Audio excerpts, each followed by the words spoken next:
पहली बार आमदर चुने जाने के बाद से ही वर्सोवा विधानसभा के पूर्व एमएलए बलदेव कोसा वर्सोवा क्षेत्र के विकास को लेकर हमेशा अग्रसर रहे। उन्होंने वर्सोवा विधानसभा का भरपूर विकास किया। सड़क, पार्क, सीवर, नाला, बड़े और छोटे रोड का निर्माण, एक दूसरे से जुड़ने का काम किया है। शायद यही वजह है वर्सोवा विधानसभा समुद्र तट से जुड़ा होना और विकास कार्यों की वजह से अलग मुकाम पर होना।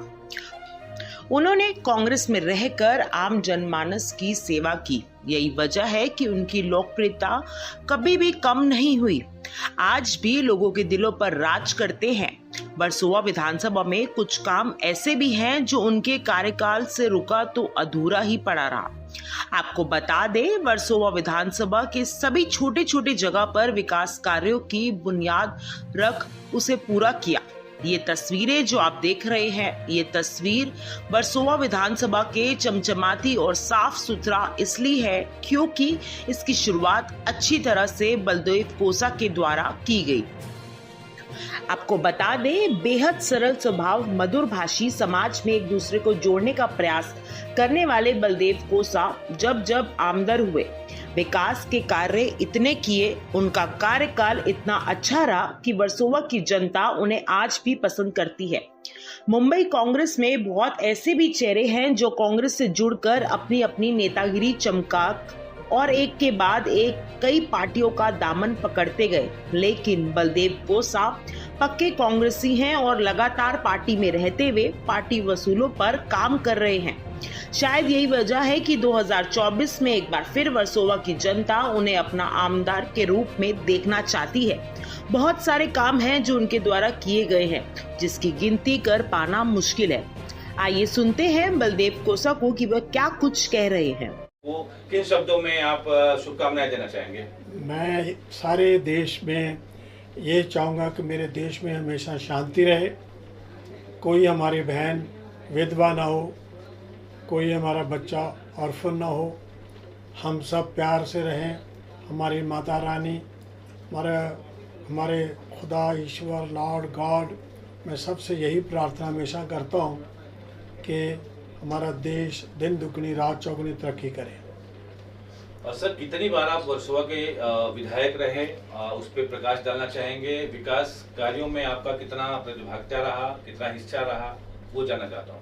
मैं यहाँ पर 4 टर्म एमएलए रह चुका हूँ और मैं अब मेरी पार्टी का बहुत ही शुक्रगुजार हूँ। मैं अपनी पार्टी को बहुत प्यार करता हूँ, बहुत इज्जत करता हूँ और मेरी पार्टी ही सब कुछ है। और मैं जो कुछ भी आज हूँ वो सिर्फ मेरी पार्टी की वजह से है।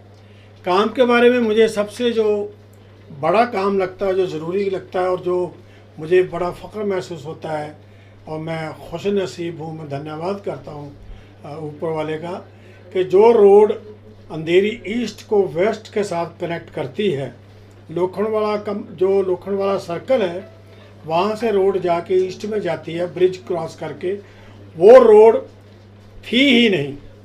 उसके ऊपर अबाउट 900 स्लम्स थे और कुछ तवेले थे, कुछ स्मॉल स्केल इंडस्ट्रीज़ थी, कुछ शॉप्स थी। उन सब को शिफ्ट करके खुशी खुशी शिफ्ट किया गया, एक भी कंप्लेंट नहीं हुई, सब लोग शिफ्ट हो गए और आज वो 120 फीट रोड है जो कि बेस्ट रोड है which connects east with the west in Andheri. उसकी मुझे बहुत खुशी है। दूसरे कुछ काम है जो मैंने मेगा मॉल के सामने जो रोड नहीं थी, वहाँ लोग ईंटों पे ईंटें रख के उन पे पाँव रख के क्रॉस करते थे, उसको मैंने सबसे पहले एक ऐसी रोड बनाया जो 2 कारें आ जा सकती थी। फिर उसको फर्स्ट टाइम ये बैक रोड बनाई और बैक रोड के साथ कनेक्ट करके ये यहाँ से लेके अपना मेगा मॉल से लेके जो लोखंडवाला का एंड है वहाँ, उसके आगे वो समाज जो सरदार पटेल नगर है उसके साथ कनेक्ट की गई। और एक रोड ऐसी बनाई जो हिल पार्क से वीरा देसाई रोड को मिलाई गई। वो रोड वहाँ नहीं थी, पगडंडी थी सिर्फ कच्ची, और उस पर हम जाते जाते देखा तो पूछा क्या है ये, तो मुझे पता चला कि रोड है, तो उसी वक्त हमने वो रोड बनाई। और एक रोड और रोड मैंने अपने एरिया में कोई भी रोड इनकम्प्लीट नहीं छोड़ी, ना कोई फुटपाथ छोड़ा। और 16 या 17 मैंने ये गार्डन्स बनाए अपने एरिया में, जो कि आज लोग वहाँ पर घूमते हैं, वॉक करते हैं, एंजॉय करते हैं। जैसे लोखंडवाला की लास्ट रोड पे जो बैक रोड कहते हैं जिसको, उसके ऊपर एक मैंने जॉगर्स पार्क बनाया, जो कि एक राउंड लगाने से आप 1.2 किलोमीटर सफ़र आपका हो जाता है एक राउंड में से। चाचा नेहरू जॉगर्स पार्क बनाया, और वहाँ पर प्लाजा बिल्डिंग है वर्सोवा में जहाँ पर टनल जाके ख़त्म होती है और वेल बना है, वहाँ पर 2 गार्डन बनाए। कंट्री क्लब के साथ 2 गार्डन बनाए। हिल पार्क में एक बहुत बड़ा 5 एकड़ का प्लॉट था जो मैंने गार्डन शुरू किया था। श्री गुरुदास कामत, लेट श्री गुरुदास कामत जी और मैंने उसका नारियल तोड़ के काम शुरू किया था। आज मुझे मालूम नहीं वो काम कहाँ तक पहुँचा है या क्या हो रहा है। मौलाना अब्दुल कलाम आज़ाद गार्डन बनाया, चाचा नेहरू जॉगर्स पार्क बनाया, शिवाजी महाराज के नाम से बनाया। हमने काफ़ी गार्डन बनाए 16-17, कोई जगह छोड़ी नहीं। इसलिए कई लोग मुझसे नाराज़ होते थे कि यहाँ कोई बिल्डर बिल्डिंग बनाना चाह रहा था, लेकिन मैंने उसको गवर्नमेंट से लेकर गार्डन बना दिए। और वर्सोवा जेटी को भी हमने काफ़ी पैसा मंजूर करवाया। गुरुदास कामत साहब जी ने हम लोगों के एफर्ट्स उनके साथ, और सेंट्रल गवर्नमेंट ने कोई 50 करोड़ या कुछ सेंक्शन किया था उस वक्त। उसके बाद हमें ना गुरुदास जी, पता नहीं क्या हो रहा है उसका। राहुल जी खुद आए, राहुल जी खुद वर्सोवा गांव में हमारी रिक्वेस्ट पे आए थे, और वो कोली समाज से उनकी मीटिंग हुई थी, कोली समाज प्रोग्राम में था। कोली समाज में के साथ उनकी मीटिंग हुई थी, और वो उस गांव में आके बड़े खुश हुए थे और मेरे से स्पेशल बात की कि आप यहाँ के एमएलए हैं, मुझे खुशी है कि आपके सभी फिशरमैन आपसे बहुत खुश हैं। मैं कहा sir, this is all due to my party, not due to me. He was very happy to visit that place. और काम मैं जितने भी गिनाऊँ कम हैं, क्योंकि ऐसी जगह मेरे एरिया में नहीं है कि जो ईज़ आउट के लिए मेरे भाई या मेरी बहनों को बाहर जाना पड़े। मैंने इतने एपी ब्लॉक्स बनाए, हम सब ने, मेरी पार्टी ने मिल के, कि आज लोगों को कहीं इस बात की ऐसी जगह नहीं जहाँ उनको ये सुविधा प्राप्त ना हो। और एक और बड़ा काम, बहुत खूबसूरत काम हुआ, वो है यादव नगर का। यादव नगर आम जो एक पहाड़ के ऊपर है, it is on A hillock. वहाँ की मैंने एक तो जो प्रोटेक्ट करती वाल, जो पहाड़ गिरे ना या आगे कुछ पत्थर वत्थर गिरे ना, वो वॉल सारी बना के दी। और वो पानी वहाँ पर मैंने कम से कम वहाँ पहुँचाया, जो टॉप है, जो top of the top place है यादव नगर की, वहाँ पानी बनाया। पहले हमने नीचे एक टैंक बनाया, पानी वहाँ स्टोर होता है, फिर हमने ऊपर पानी वहाँ से डिस्ट्रीब्यूट होता है। वो काम करके मुझे बड़ी खुशी हुई कि पानी देना एक बहुत बड़ा पुण्य का काम है। मेरा ख्याल नहीं मेरे एरिया में कहीं भी आज पानी की प्रॉब्लम है। अब मैं नहीं जानता, क्योंकि मैं 10 साल पहले कुछ काम ऐसे है जो छोड़ के गया था, वो इनकम्प्लीट ही पड़े हैं। जैसे वर्सोवा और सरदार पटेल नगर और लोखंडवाला, इसको कनेक्ट करने के लिए मैं वहाँ एक जो नाला है बहुत बड़ा, उसके ऊपर ब्रिज बनाने की स्कीम दी थी। पैसा सेंक्शन हो गया, स्कीम पास हो गई, उसके बाद मुझे मालूम नहीं वो ब्रिज अभी तक क्यों नहीं पास हुआ। मैंने जब वो काम किया था वो 2012 में किया था, उसके बाद आज 24 आ गया, अभी तक वो ब्रिज बना नहीं। मुझे नहीं मालूम क्यों नहीं बना। क्या उस ब्रिज की जरूरत लोगों को नहीं है, ऐसा आप महसूस करते हैं? मेरे ख्याल से उस ब्रिज की ज़रूरत सबसे ज़्यादा है। जब फिशरी जब ऐसा है, जब वर्सोवा से कोई आदमी लोखंडवाला आना चाहता है तो उसको पहले तो 2 किलोमीटर चल के जेपी रोड पे आना पड़ता है। फिर जेपी रोड से चल के जो वालावल का रोड है वहाँ पर आने के लिए 2-2.5 किलोमीटर पड़ता है। फिर लोखंडवाला को जो रोड जाती है वो 2 किलोमीटर पड़ता है। तो कम से कम नहीं, ये 5-6 किलोमीटर का जो उनका खर्चा होता था ऑटोज़ का या पेट्रोल का या डीजल का, वो बच जाता है। क्योंकि जैसे ही वो डायरेक्ट हो जाएगा तो टोटल डिस्टेंस 200 मीटर का रह जाएगा। 5 मीटर की बजाय 200 मीटर्स ओनली वो डिस्टेंस रह जाएगा। वो बनना बहुत ज़रूरी है। और हम अगर ईश्वर ने चाहा, आगे मौका मिला, तो सारे इनकम्प्लीट काम कंप्लीट करेंगे। जो अधूरा काम है वो आपके द्वारा ही पूरा होगा, पूरा करेंगे। सबसे पहले वही पूरे करेंगे। और जैसे बिलिद नगर के पास एक फ्लाईओवर ब्रिज है जो एसवी रोड पे लैंड कर रहा था मोमन गुजरात को क्रॉस करके, तो मैं चाहता था कि वहाँ पर एक हमारे बहुत खूबसूरत मिलत नगर स्कूल है, वो बड़ा अच्छा काम कर रहे हैं। फ्री इलाज भी करते हैं लोगों का और बच्चों को बहुत पढ़ाते हैं। और वहाँ पर 10th तक स्कूल है और वहाँ हमारे 99% जो बच्चे वहाँ पढ़ते हैं हमारे मुस्लिम समाज के हमारे बच्चे और बच्चियाँ हैं। तो उनके बीच में जब ये रोड लैंड करेगी तो मोटर जो मुझे ये डर लगता था कि बच्चों का दोनों तरफ आना जाना है, तो एक्सीडेंट की संभावना आती है। उसके लिए मैंने गवर्नमेंट को रिक्वेस्ट की कि ये इसको क्रॉस करके स्कूल को फिर ये ब्रिज लैंड किया जाए। वो काफ़ी मेरी मेहनत के बाद, काफ़ी जद्दोजहद के बाद वो ब्रिज पास हुआ और आज वो ब्रिज बन चुका है वहाँ तक। उसके आगे पता नहीं कहाँ तक गया, वहीं खड़ा मेरा ख्याल। एक बार फिर से 2024 के चुनाव की तैयारियां हैं। गठबंधन को अगर यहाँ पे टिकट जाता है, आपका टिकट नहीं मिलता है, गठबंधन को जाता है, तो आपकी क्या प्रक्रिया होगी? क्या आप पार्टी छोड़ देंगे? दूसरा, आपकी दावेदारी कांग्रेस पार्टी की तरफ से मजबूत रखी गई है और कांग्रेस लगातार आपको टिकट दे भी रही है, तो ऐसा उम्मीद है कि इस बार फिर आपको टिकट मिलेगा, तो उस पर क्या कहना है आपका? मैं सबसे पहले तो कहना चाहता हूँ कि जो हमारी MVA है उसमें से किसी भी कैंडिडेट को ये सीट जाए, हम पूरी अपनी सिंसियरिटी के साथ काम करेंगे। जैसे कि मैंने MP के इलेक्शन के वक्त किया था, जैसे मेरी पार्टी ने MP के वक्त मेहनत की, इसीलिए हमारे इस एरिया से सिर्फ यही एक कंस्टिट्यूंसी जहाँ से 22,000 की लीड हमारे MP को मिली और इतनी लीड कहीं किसी कंस्टिट्यूंसी से नहीं मिली। मेरा जहाँ तक टिकट मिलने का विचार है, जहाँ ये पार्टी के ऊपर है, जो पार्टी का हुक्म होगा वो हमारे सरमाथे, हम उसको मानेंगे। कोई भी पार्टी जिसको भी चाहे हम उसकी पूरी सपोर्ट करेंगे। हाँ, ये ज़रूर है कि जब दूसरी पार्टियों के साथ अलायंस होता है तो वहाँ पर आपको एक ऐसा आदमी लेना चाहिए जो दूसरी पार्टियों को भी कन्विंस करके अपने साथ जोड़ सकता है। और ये मेरा तो 20 साल 20 इयर्स मैंने शिवसेना के साथ, NCP के साथ, समाजवादी पार्टी के साथ, आप पार्टी के साथ, कोई भी पार्टी हो, इवन BJP के साथ, सबके साथ मैंने मिलके काम किया है। मेरा कभी किसी कारपोरेटर के साथ कोई डिफरेंस नहीं हुए कि ये काम मैं करूँगा, ये काम मैं करूँगा। मैं सोचता था अगर आप करना चाहते आप करो, मैं जो करना चाहता हूँ मैं करूँगा।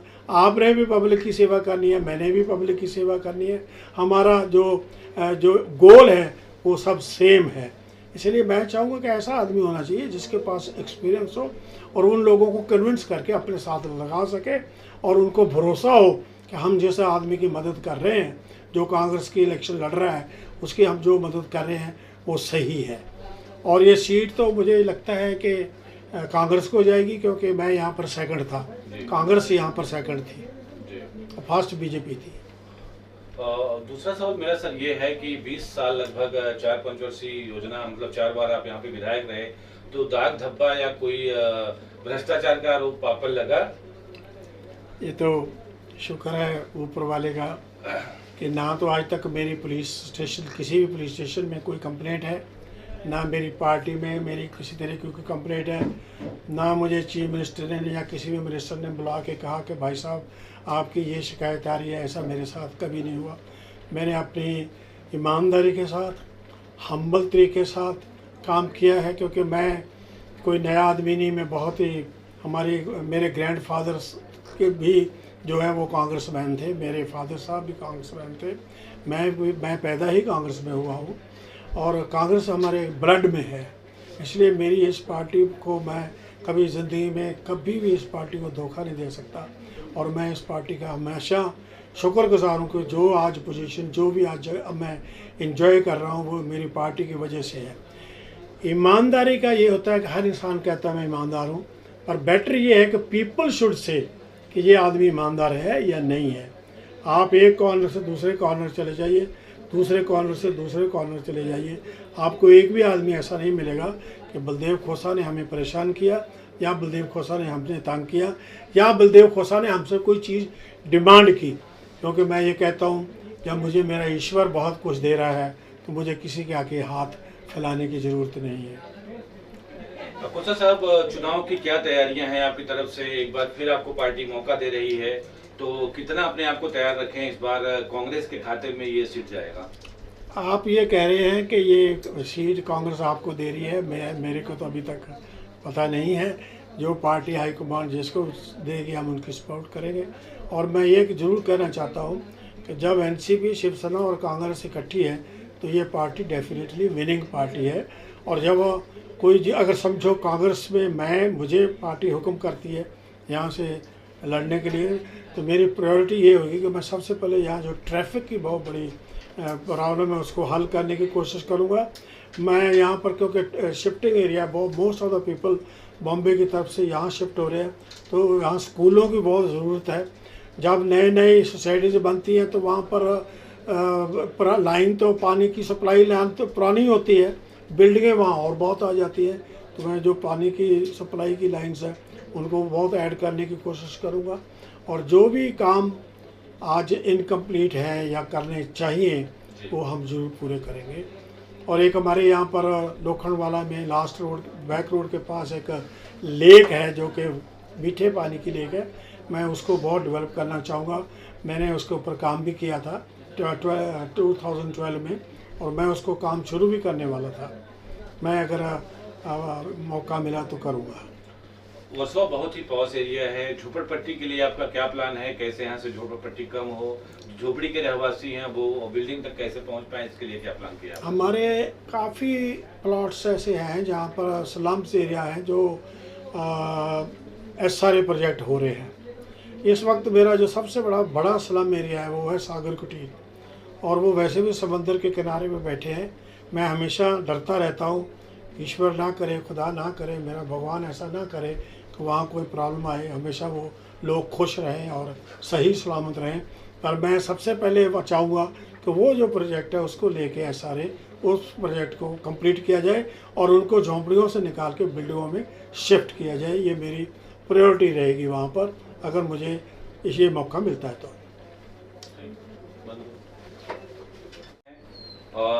कोई भी रैली, कोई भी शुरुआत अक्सर बैराम बाग से ही होती है, तो आप अपने MLA बलदेव खोसा जी के लिए क्या प्लान है आपका? एक बार पुनः इनको विधायक बनाने के लिए क्या रणनीति है आपकी? और आपको क्या लगता है कि बलदेव खोसा जो है यहाँ के सबसे मजबूत उम्मीदवार होंगे? देखिए, जिस तरह से जो है पब्लिक के अंदर बलदेव जी की आज भी पॉपुलैरिटी है, लोगों में लोकप्रियता है, उसका एक ही कारण है कि बलदेव जी ने जो है ना जीतने के बाद कभी ये नहीं सोचा कि ये शिवसेना का आदमी है, ये बीजेपी का, वो सबको अपना साथ लेके चले। कभी कभी हमने यहाँ तक किया है कि हमने पाइपलाइन बिछाई है पानी की, और उसके अंदर पानी का कनेक्शन जो है BMC से जो है शिवसेना वालों को करने दिया है कि भाई हम दोनों मिलके करते हैं, लोगों का भला होना चाहिए। तो बलदेव जी की नीयत हमेशा ये रही है कि हमारे जो रहवासी है उनका काम होना चाहिए, उनका डेवलपमेंट होना चाहिए। हम आपस में पार्टी उसी समय तक रहती है जब तक जो है इलेक्शन होता है। इलेक्शन के बाद हमारा एक ही ध्येय होना चाहिए कि हमारे सारे भाई बहन हैं, और बलदेव जी उसी नीति के तहत हमेशा काम करते हैं। और कभी भी जो है ना उन्होंने किसी से नफरत नहीं की, सबको प्यार करते हैं। उनके अंदर ये है कि हिंदू, मुस्लिम, सिख, ईसाई सभी जो है हमारे भाई हैं, और सभी के लिए एक जैसा। हम कोई भी अगर एक नाली या गटर का उद्घाटन करते थे, हम नहीं देखते कि इसमें कौन रहता है, हम ये देखते कि सब हमारे भाई बहन रहते हैं और सबको इसका बेनिफिट मिलना चाहिए। हम इस तरह के काम करने वाले लोग हैं। हमारी पार्टी की जो पॉलिसी है बलदेव जी उसी को फॉलो करके हमेशा काम करते हैं। अपने नेताओं में अटूट विश्वास है, जो उनको ऑर्डर होता है वो जो है ना पार्टी के हिसाब से करते हैं। कभी चापलूसी वाला काम नहीं है उनका। कभी उन्होंने ये नहीं देखा कि ये मेरा कार्यकर्ता है तो इसको मैं ज़्यादा फेवर करूं और ये जो है दूसरी पार्टी है, नहीं। उस एरिया के लोगों का कैसे भला होगा। अगर उस पार्टी के नेता से ही बात करनी पड़ी बलदेव जी को, तो बलदेव जी बात करके एक बार कदम नगर के एक रोड का जो उद्घाटन था, यहाँ की नगर सेविका राजुल पटेल थी और वो फंड बलदेव जी के यहाँ से पास हुआ था। तो वो बहुत गिड़गिड़ाने लगे कि मैं जो है ना ये इससे मेरा नुकसान होगा, मेरे वोटर इधर जाएंगे उधर जाएंगे। तो बलदेव जी ने बोला बहन तुम मेरे साथ आओ और नारियल जो है ना आप फोड़ो और हम साथ में मिलके काम करते हैं। तो उसके साइड की जो गटर का काम था वो बलदेव जी ने उनको दे दिया और रोड का काम हम लोगों ने किया कि यहाँ के लोगों का भी काम हो जाएगा, पानी की निकासी का भी काम हो जाएगा, प्लस सड़क भी बन जाएगी और गटर का भी काम हो जाएगा, तो रहवासियों को उसका भी फ़ायदा मिलेगा। तो इस तरह की सोच रखने वाले, सबको साथ लेके चलने वाले, यादव नगर में जो है ना उत्तर भारतीय समाज के लोग रहते हैं, वहाँ पे जो है ना पहाड़ी इलाका था, मट्टी धंस जाती थी, घर गिरने के जो है ना संभावनाएं रहती थी। वहाँ पे उन्होंने चारों तरफ से उसको कंक्रीट दीवार कराई और आज वहाँ पे कम से कम 250 से 300 झोपड़े जो है ना सुरक्षित हैं और 2-2 माले 3-3 माले के ऊपर जो है ना लैट्रीन बाथरूम की सारी सुविधा दी। वहाँ पे हमारे यादव समाज के कुछ पहलवान लोग रहते हैं जो अंतर्राष्ट्रीय स्तर पे जिन्होंने नाम किया, तो बलदेव जी ने उस तालीम का निर्माण करवाया वहाँ पे।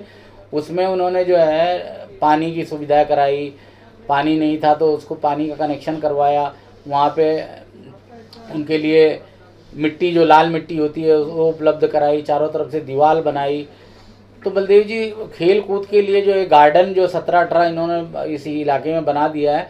आज बहुत से इलाकों में हम देखते हैं कि बिल्डर लोग जो है ना पैसा खिला के एमएलए उसको और वो गार्डन की ज़मीन पे बिल्डिंगें बनाते हैं। तो बलदेव जी के अंदर वो चीज़ नहीं थी। वो पहले उनको मालूम पड़ता तो पहले इसका भूमि पूजन करके वहाँ पे जो है ना 2-2 एकड़ 3-3 एकड़ का आज जो है ना गार्डन जो बना है, वो हमारे बच्चे सुबह मॉर्निंग वॉक करते हैं, एक्सरसाइज करते हैं, स्वस्थ रहते हैं, सीनियर सिटीजन बैठते हैं सुबह में। तो ये जो है ना खूबसूरती है कि अपने लोगों के बारे में अपने परिवार के जैसा सोचते हो। जैसा मेरे बच्चे हैं वैसे जो है ना हमारे इस इलाके के लोगों के बच्चों को जो है खेल कूद की हर व्यवस्था हो। और गली गली में जो है ना ड्रेनेज और WC इतने हमने बनाए हैं कि आप किसी गली में जाइए तो आज भी इनके नाम के जो है ना 10-20 जो है ना WC और ये मिलेंगे आपको। पैसेज का पूरा काम किया है। और जिस इलाके में सारे हो गया तो वहाँ तो सारे झोपड़े टूट चुके हैं, तो शिफ्टिंग हो गया, मगर वहाँ के लोग भी आज याद करते हैं। अभी शक्तिनगर में हम लोगों ने जो पहलवान थे हमारे और सिटीजन के लिए वहाँ पे तालीम का निर्माण किया है, उसका फ़ायदा जो है ना वहाँ के लोगों को बरोबर मिल रहा है। वहाँ पे सीनियर सिटीजन बैठते हैं शाम को, वहाँ पे जो फेरी वाले रेडी वाले हैं वो अपना सामान रखते हैं, फिर जो पहलवान लोग हैं वहाँ गदा वगैरह भांजते हैं जो है शक्तिनगर में। तो ऐसे बहुत से काम फकीरवाड़ी में किया है। आनंद नगर में जो है 2 मस्जिदों का और एक मंदिर की ड्रेनेज हम लोगों ने जो है ना रोड के अंदर सीवर को अंदर जो है ना ज्वाइन करके उनको सारी फैसिलिटी दी। फिर उस रोड को पूरा बनाया, उसके दोनों तरफ गटर बनाई।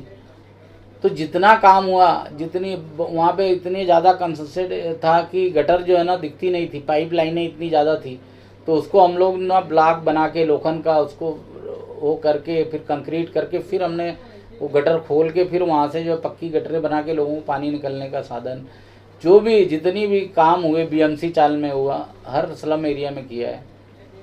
एक और सवाल, 2019 के चुनाव में बलदेव घोषा साहब सेकंड पे रहे, जो भी रीजन रहा हो मैं उसको नहीं बोलना चाहता हूँ, मैं चाहूँगा कि वो रीजन आप बता दें। दूसरी बार 24 में साहब को अगर टिकट मिल रहा है तो कितनी मजबूती आएगी कांग्रेस में? देखो, जो लोग जो है ना हमारी पार्टी में रह के और हमारे पीठ के पीछे जिन्होंने गद्दारी किया, जिन लोगों ने हमारी हाई कमान को गालियाँ दी, ऐसे लोग आज कहाँ हैं? वो दूसरी पार्टियों में हैं। वो सिर्फ जो है हमारी पार्टी को नुकसान पहुंचाने के लिए। आज हमारे लोग सब खुश हैं उन लोगों को जाने की वजह से। जो भी लोग थे जिन्होंने हमारी पार्टी को नुकसान पहुंचाया है, सब आप लोग जानते हैं, हम लोग उनका नाम भी लेना नहीं चाहते। इनको तो पहले ही जब बलदेव जी जो है को टिकट मिला, जब इन्होंने जो है ना हाई कमान के बारे में, सबके बारे में जो बातें की, अगर इनको पहले ही निकाल दिया गया होता तो ये रिजल्ट नहीं आता, बलदेव जी जीतते थे। तो हमारे साथ रह के उन्होंने हमारे साथ गद्दारी की। कोई बात नहीं है, ईश्वर है और ईश्वर ने उनको उनके स्थान पे भेज दिया। और आने वाले इलेक्शन में हम लोग भारी मतों से यहाँ से जीतेंगे। अगर MP में 22,000 की लीड थी, अगर बलदेव जी यहाँ से लड़ते तो हम 30 से 35,000 की लीड से जीतेंगे। इतना मजबूत प्रत्याशी आप बलदेव जी को समझ? हाँ जी, हमको मालूम है कि इनका विरोध करने वाला कोई नहीं है, जनता में तो नहीं है। इसके लिए यहाँ पे देख रहे हो कितने लोग, जो बलदेव जी सीधे सज्जन आदमी हैं करके, इतने लोग जो दूसरे एरिया से भी आके फॉर्म भर रहे हैं। तो उसमें रिस्क नहीं लग रहा है आपको? नहीं, कोई रिस्क, क्योंकि हाई कमान को सब पता है। बलदेव जी की जीवनी जो है ना हाई कमान के पास पूरी है कि ये पार्टी के साथ हमारे साथ लॉयलिस्ट रहे। जब इनको टिकट भी नहीं मिला, 2-3 बार टिकट नहीं मिला, उस समय ये पार्टी के साथ खड़े रहे, कभी पार्टी छोड़ी नहीं इन्होंने। पार्टी के बुरे वक्त में हमेशा पार्टी के साथ रहे। जब जो है यहाँ से 2 बार वो MLA जीती है, तो यहाँ पे क्या हुआ है, यहाँ पे उस समय जो है बीजेपी का झूठ चल रहा था जोरों में, तो बलदेव जी उसको भांप नहीं पाए। नहीं तो बलदेव जी के सामने कोई बीजेपी का लड़ने वाला नहीं था। ये झूठ जीता, यहाँ से लोग भ्रम में जीते, और इसके लिए जो है ना नुकसान हुआ इस एरिए का। आज इस एरिए का कोई विकास नहीं है। जहाँ बलदेव जी ने छोड़ा था वहीं पे ही ठप है सारे काम। छोटे कामों की तो मैं बात नहीं कर रहा हूँ, बड़े बड़े जो काम हैं वो वहीं पे ठप है। अच्छा बलदेव सर, चलते चलते वर्सोवा वासियों से क्या अपील करना चाहेंगे? मैं वर्सोवा के भाइयों और बहनों से अपील करूंगा कि अपने एरिया को साफ रखें, मिलजुल के रहें, प्यार से रहें, एक दूसरे की मदद करें, एक दूसरे से प्यार करें। जब किसी को कोई ज़रूरत हो उसको पूरी ज़रूरत को पूरा करें।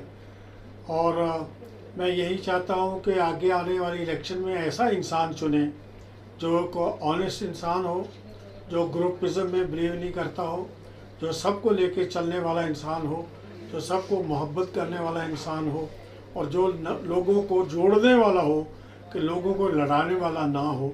ऐसा इंसान, ईमानदार ऑनेस्ट आदमी हमें यहाँ पर नेक्स्ट इलेक्शन में चाहिए। नवरात्र के